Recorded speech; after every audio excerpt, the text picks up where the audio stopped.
Hi friends, everyone around wishes to know more about share markets. However, when it comes to investing, we Indians are very skeptical about it.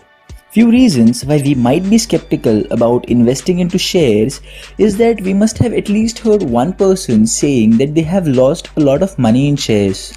Secondly, stock markets make use of a lot of jargons which many a times may scare away people.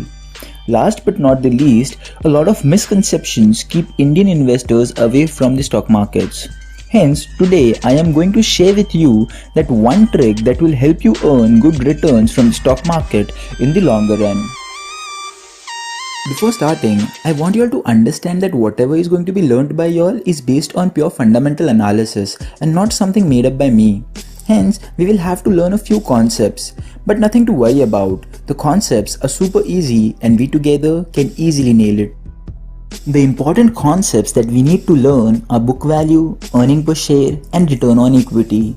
If you already know these concepts, then you can skip this video and move to part 2 of this video. This is the reason why I made 2 parts for this video.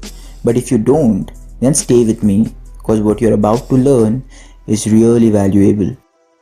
Let us start from the very basics. Let's say I own a company called SRC Private Limited. My business runs pretty well. However, I wish to expand my business for which I don't have money with me. In such a situation, I break down my company into many parts and start selling those parts to the normal public. Each small unit of the company is called a share. However, I do not sell all the shares of my company. I just sell a part of it. The amount of shares which are sold to the general public are called as outstanding shares. As the general public purchases a part of the company, they become the owner of the company. The company may not always want to sell shares to expand its business. It can a lot of time also borrow money and repay it later. When the company earns profit, it distributes a portion of its profit with its shareholders, which we call as dividend. A certain portion is given as interest to the people whom it has borrowed money from. Rest, it keeps it with itself. Now that we have let down the basics, let's start by understanding what book value means. A book value of a share is the value of the share that shareholders would get if the company were to liquidate entirely. Now, I know what you're thinking, but in a while it will all make sense. The book value of a share is given as assets minus liabilities upon total number of shares.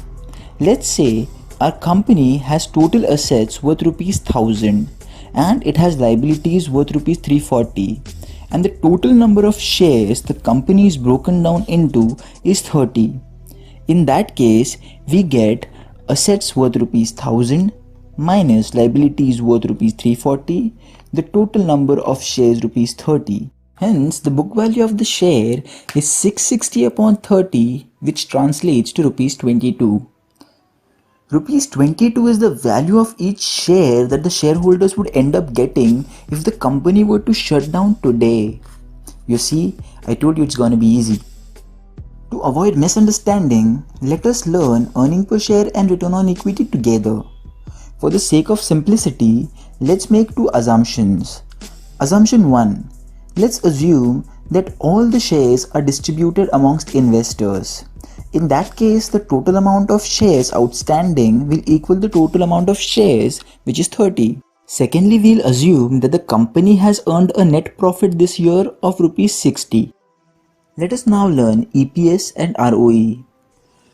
Earning per share is given as net income upon outstanding shares. We already saw that the net profit this year was rupees 60 and the shares outstanding were rupees 30. This translates an EPS of rupees 2. Similarly, return on equity is given as net income upon shareholders' equity, which is nothing but assets minus liabilities. Hence, net income we already saw is rupees 60. Assets minus liability is also something that we had seen, rupees 660, which translates and return on equity of 0.0909.